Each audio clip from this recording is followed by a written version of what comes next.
শেষ রাত তাহাজ্জুদের নামাজের সময় এমন একটি স্বপ্ন দেখলাম।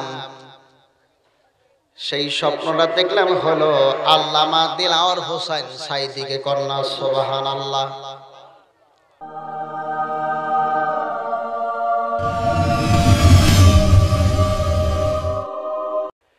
আল্লামা সাঈদীকে স্বপ্নে দেখলাম। মুসলমান ভাইরা আমার, আল্লামা দিলওয়ার হোসেন সাঈদী স্বপ্ন যুগের মধ্যে শেষ রাত্রের শেষ অংশ তাহাজ্জুদের নামাজের সময় ডান কাতে শুয়েছিলাম। ডান কাতে শুয়ে সেই তাহাজ্জুদের নামাজের সময় আমি দেখলাম আল্লামা দিলওয়ার হোসেন সাঈদী বিশাল এক স্টেজে তিনি ওয়াজ করতেছেন। আর সেই ওয়াজ করতেছেন করতে করতে এক পর্যায়ে সেই তাফসীর মাহফিলটা শেষ হয়ে গেল। শেষ হয়ে যাওয়ার পর আল্লাহর কি কারিশমা, আল্লাহর কি কুদরত, আল্লাহর কি নীলা খেলা বুঝতে পারলাম না। সেই স্টেজে পিছন দিক থেকে আমি গুনাহগার উঠে সেই স্টেজে ওয়াজ করতে শুরু করে দিয়েছি। মুসলমান ভাইরা আমার, স্বপ্নটা দেখার পর ঘুম ভেঙে গেল। সালাত আদায় করলাম, দুটি সালাত আদায় করলাম। প্রথম নাম্বার রাতের অংশের সালাত আদায় করলাম, দ্বিতীয় নম্বরে ফজরের সালাত আদায় করলাম। এই দুটি সালাত আদায় করার পর আমার বুঝে আসলো না, এক নয় দুই নয়, 2007 সাল থেকে ওয়াজ স্টাডি করতেছি। আব্দুল খালেক শরীয়তপুরী তখনও প্রচার হয় নাই, কিন্তু তার একটি সিডি সবে মাত্র বের হয়েছিল। ওইটা দেখার পর আমি তার কণ্ঠে অনেক কষ্ট করে সাধনা করে ওয়াজ করতে শুরু করেছিলাম। কিন্তু যেই দিন মুসলমান ভাইয়ের আমার, বগুড়ার বাজানেরা, যেই দিন আল্লামা দিলওয়ার হোসেন সাঈদীকে শেষ রাত্রে তাহাজ্জুদের সময় যখন স্বপ্ন দেখলাম, আর সেই দিন সকালবেলা যখন আমি আমার জবান দিয়ে যখন একটা টান মারলাম, ওয়াজের একটি টান দিলাম, এই টানটা দেওয়ার সঙ্গে সঙ্গে আমার সেই খালেক শরীয়তপুরের টান আর আমার ভিতরে পাওয়া গেল না। সুবহানাল্লাহ। মুসলমান ভাইয়ের আমার, স্বপ্নের ব্যাখ্যা কি হবে তা জানি না, কিন্তু আমার মন বলে গোটা পৃথিবীর ভিতরে যিনি শ্রেষ্ঠ তাফসীর কারক, বক্তার জগতে হাজার হাজার বক্তা যার কাছ থেকে ওয়াজ শিখেছে, এমন তাফসীর কারক পৃথিবীর ভিতরে আর দ্বিতীয় কোনো ব্যক্তি হতে পারবে না, আর খুঁজেও পাওয়া সম্ভব হবে না। মুসলমান ভাইয়ের আমার, আমি সেই দিন স্বপ্নটা দেখার পর থেকে মুসলমানেরা, বগুড়ার বাজানেরা, স্বপ্নটা দেখার পর থেকে আমার কেন যেন মন বারবার ছটফট ছটফট করতেছে। এরে মঈনুল ইসলাম শাহজাদপুরে জেনে রাখো, গোটা বাংলার জমিনে সেই ব্যক্তির কাছ থেকে তোমরা তাফসীর শুনেছ, এই তাফসীর আর তোমরা কোনদিন তার কণ্ঠে শুনতে পাবা না। বড় ভয় লাগে, বড় আফসোস হয়, এমন একজন মানুষ আমরা জীবনে আর কোনদিন পাবো না। এত সুন্দর কণ্ঠরে রাস্তাতে বড় পালা মাইকলারা যদি তার ওয়াজটা বাজায়, ভ্যানওয়ালারা যদি তার ওয়াজটা বাজায়, প্রত্যেক লোকেরা কান খাড়া করে দিয়ে শ্রবণ করতে থাকে। এই ওয়াজটা বাংলার অন্য কোন বক্তা নয়, আল্লামা দিলওয়ার হোসেন সাঈদী ওয়াজ করতেছে। রাস্তার পাশে দাঁড়ায় দাঁড়ায় আওয়াজ শুনে আমি সেই স্বপ্ন দেখার পর থেকে বুঝতে পারলাম বাংলার জমিনে আর কোনোদিন তিনি ওয়াজ করতে পারবে না। মুসলমান ভাইরা আমার, কিন্তু তারপর আমার আশা যে আল্লাহ তাআলা যেন হুজুরকে আবার পুনরায় মানুষের ময়দানে ওয়াজ করার তৌফিক দিন। সকলে বলুন আল্লাহুম্মা আমিন। মুসলমান ভাই আমার, কিয়ামত ভয়ানক ব্যাপার, আখিরাত বড় ভয়ানক ব্যাপার, পরকাল বড় ভয়ানক ব্যাপার। ওই আখিরাতের জমিনে কবর জগতে আপনাকে আমাকে যেতে হবে কিনা? কিয়ামতের দিন এমন একটি ভয়াবহ দিন, এমন একটি সময়, এমন একটি মুহূর্ত আল্লাহ তাআলা কোরআনুল কারীমের ভিতরে ঘোষণা করেন, বিসমিল্লাহির রহমানির রহিম। ইদাস সামাউ ফাতারাত।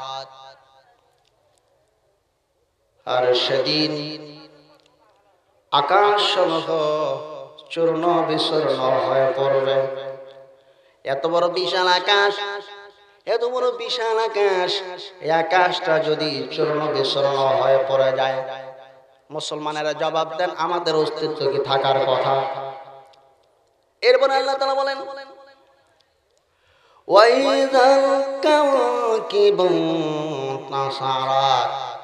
নক্ষত্র সমূহ বিক্ষিপ্ত হয়ে ছড়ায় ছিটিয়ে পড়বে। এই যে নক্ষত্র তারকারাজিগুলো রয়েছে, এই তারকারাজিগুলো বিশাল গ্যালাক্সির ভিতরে রয়েছে। এক একটি তারকা, এই যে আমি আপনি যে সূর্যটা দেখতেছি, এর সূর্যর চাইতে কোটি কোটি গুণে বড়। কন্যা সুবহানাল্লাহ। বিশাল গ্যালাক্সি, সেই গ্যালাক্সি গুলো যখন ভেঙে চুরে চুরমার করে তারকাগুলো ছড়িয়ে পড়বে, এমন একটি ভয়াবহ সময়, ভয়াবহ মুহূর্ত, কিয়ামতের দিন। কিয়ামত যেই দিন সংগঠিত হয়ে যাবে, এরপরে আল্লাহ তাআলা বলেন, ওয়াইদাল বিহারু ফুজ্জিরাত। ওয়াইদাল বিহারু ফুজ্জিরাত। জিকির করুন, লা ইলাহা।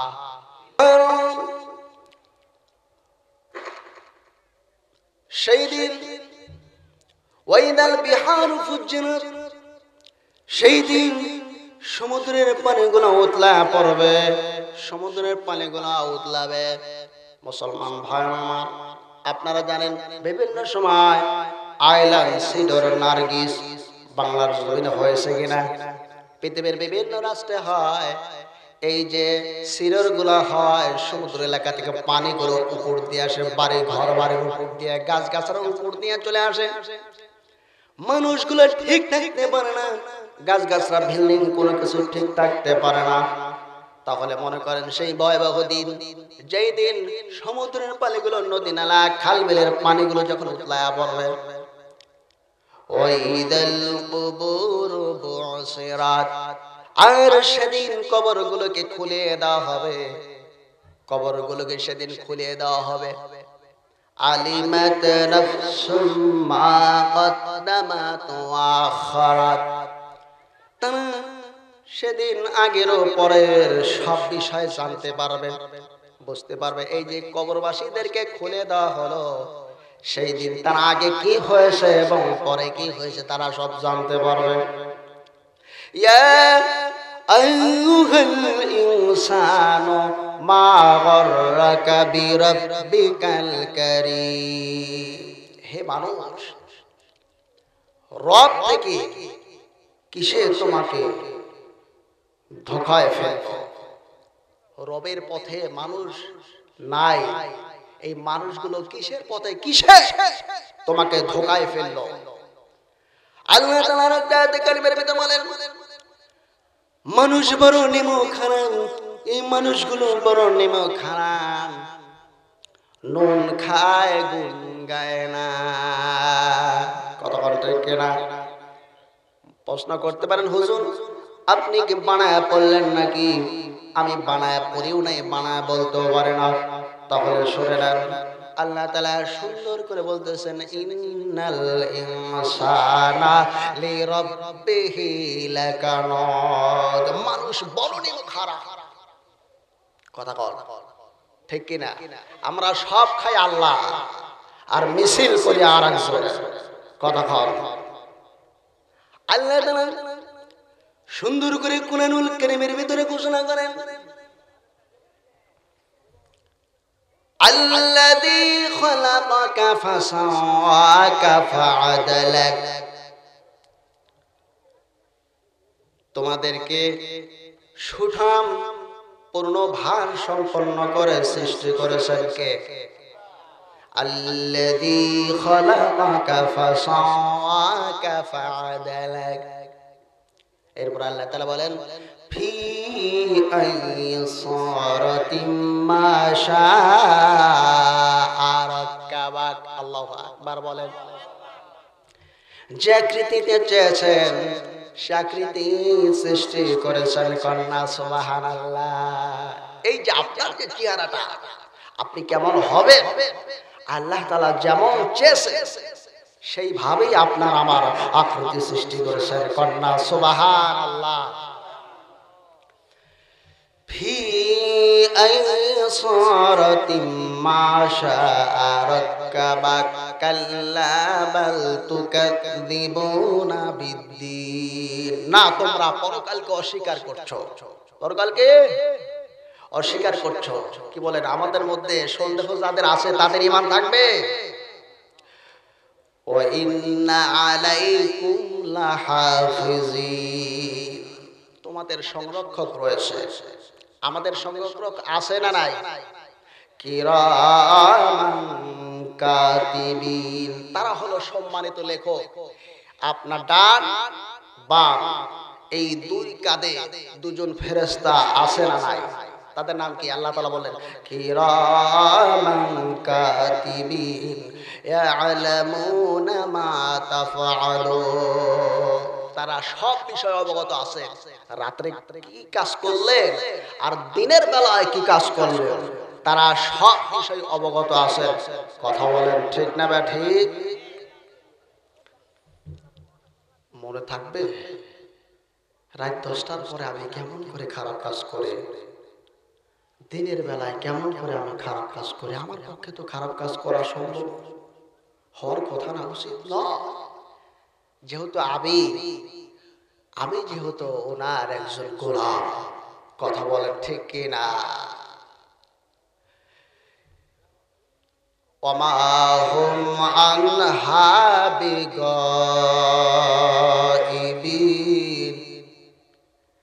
এরপরে আল্লাহ তাআলা আগের আয়াতে বললেন, ওয়া ইন্না আলাইকুম লাহাফিজিন কিরামান কাতিবিন ইয়ালামুনা মা তাফআলুন ইন্নাল আবরারা লাফি নাঈম। ইন্নাল আবরারা লাফি নাঈম, প্রশান্ত আত্মা সুখে থাকবে, কন্যা সুবহানাল্লাহ।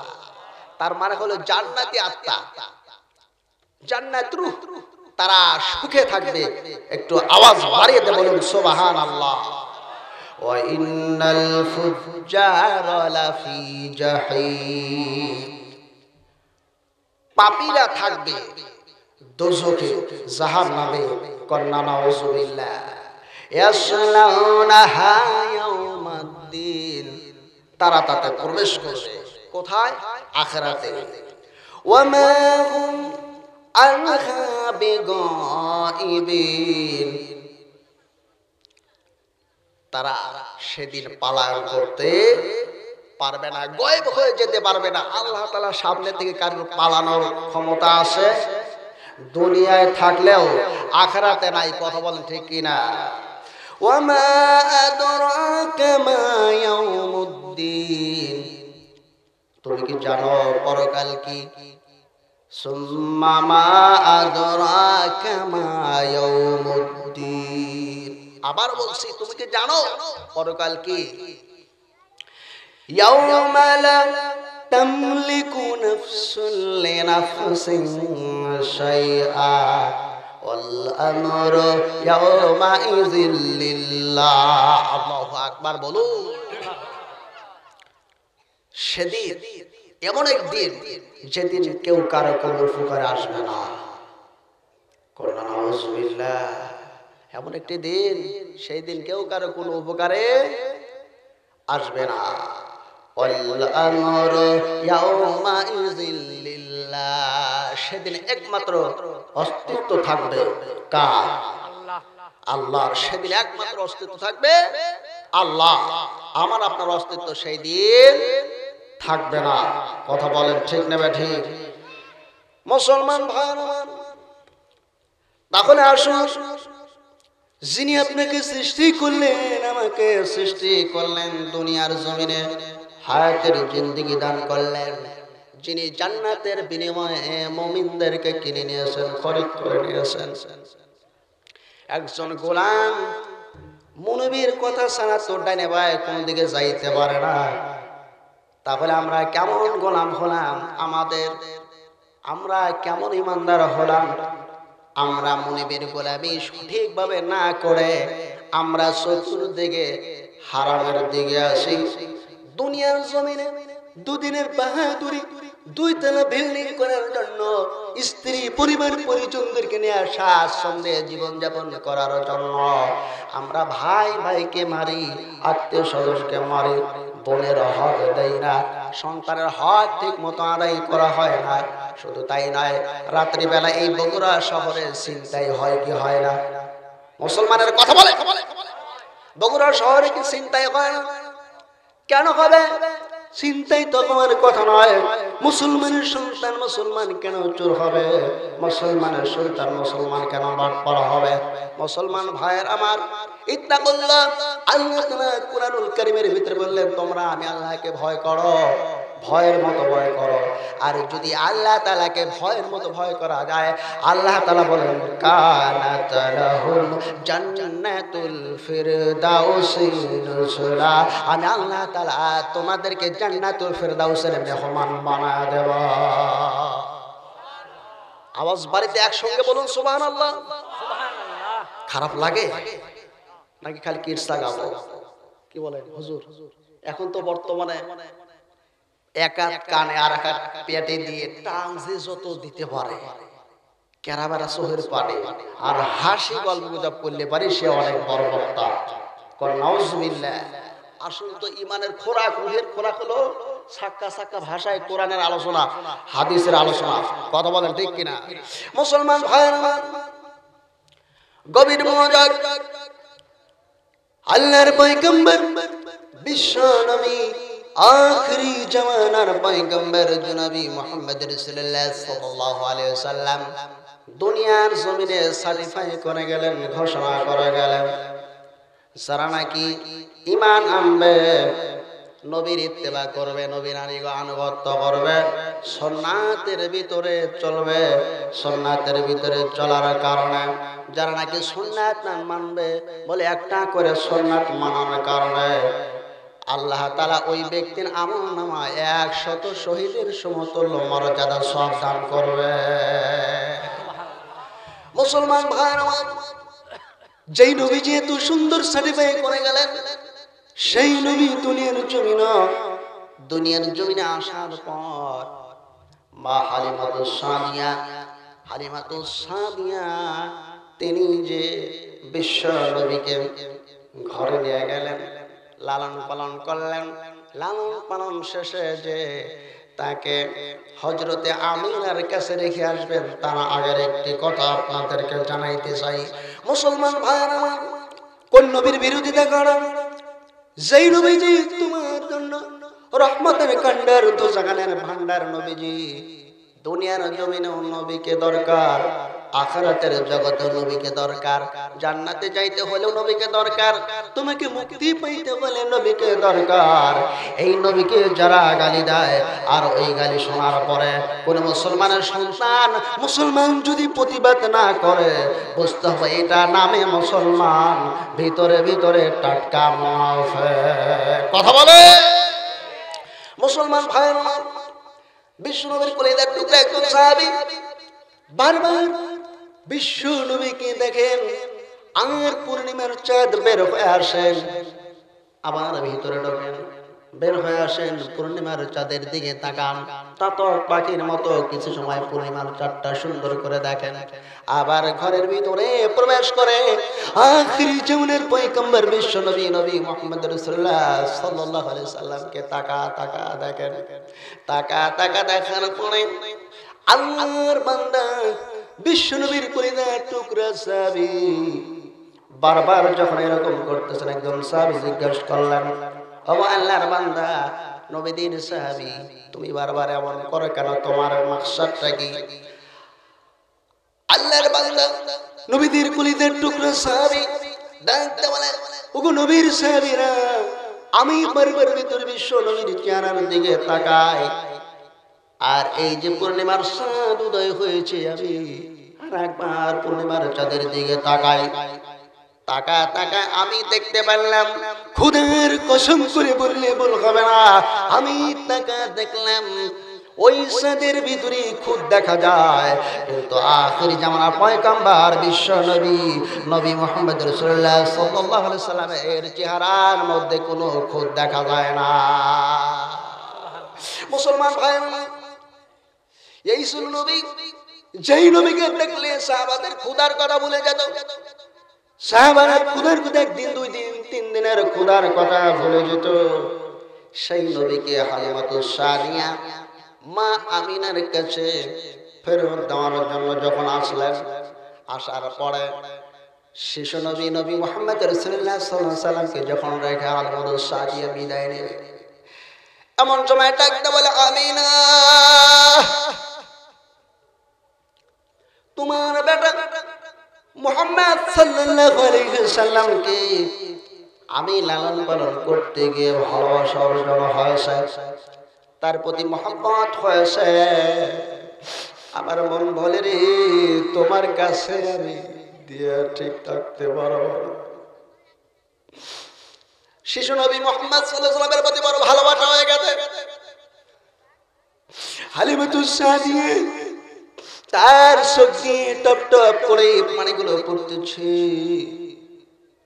আর ডাকতে বলে, হে আমিনা, শোনে আমিনা, আমার জীবনে যতগুলো শিশু সন্তান লালন পালন করেছি, তোমার সন্তানের মতো একটা সন্তানও আমার জীবনে পাই না। সুবহানাল্লাহ বলে। মুসলমান ভাই, মা আমিনা কথাগুলো শুনতেছেন। আখির জীবনের পয়গম্বর বিশ্ব নবী নবী মুহাম্মদ রাসূলুল্লাহ সাল্লাল্লাহু আলাইহি সাল্লামের আলোচনা চলতেছে। এমন সময় হালিমাতুস সাদিয়া চোখের পরে গড় গড় গুলো ছেড়ে দিলেন, আর ডাকতে বললেন, যে আপনার মতো এত সুন্দর সন্তান জীবনে কোনোদিন পাই নাই, লালন পালন করে নাই। এইবার মা আমিনা ডাকতে বলল, হালিমা শোনো, শহরের ছেলেরা গ্রামের ছেলেদের চাইতে একটু এক্সট্রা হয়, এক্সট্রা অর্ডিনারি হয়, আলাদা হয়, একটু পরিপাটি হয়, এটাই স্বাভাবিক। হালিমাতুস সাদিয়া বলে, তাই না ভাই, বুঝলাম, কিন্তু তোমার বেটা যে এত সুন্দর, এত সুন্দর আদর্শ, ছোট্ট বেলায় ছোট ছোট শিশু সন্তানেরা ছেলেমেয়েরা কত কিছুই না করে, কিন্তু তোমার বেটা মুহাম্মদ তো সেই রকম কিছু করলো না। বলে, হালিমা আর কিছু বলবা নাকি? বলে, আমার জিন্দগিতে যতগুলো মানুষ দেখেছি, মানুষের চেহারা এত সুন্দর হয়, একবার মুহাম্মাদের দিকে নজর পড়লে দ্বিতীয়বার অন্য দিকে তাকাইতে মন চায় না। রহমতে আলম নবী নূরে মুজাসসাম, সাহাবীরা আতর লাগায় ওই নবীজির ঘাম, সাহাবীরা আতর লাগায় ওই নবীজির ঘাম। বলেন না মারহাবা। মুসলমান ভাই আমার, এইবার হালিমাতুস সাদিয়ার কথা শেষ। মা আমিনা ডাকতে বললেন, ও হালিমা শোনো, আরে হালিমা, তুমি কোন একজন গ্রামের মহিলা, কিন্তু আমি হলাম শহরের, এই মক্কা শহরের নারী হলাম আমি।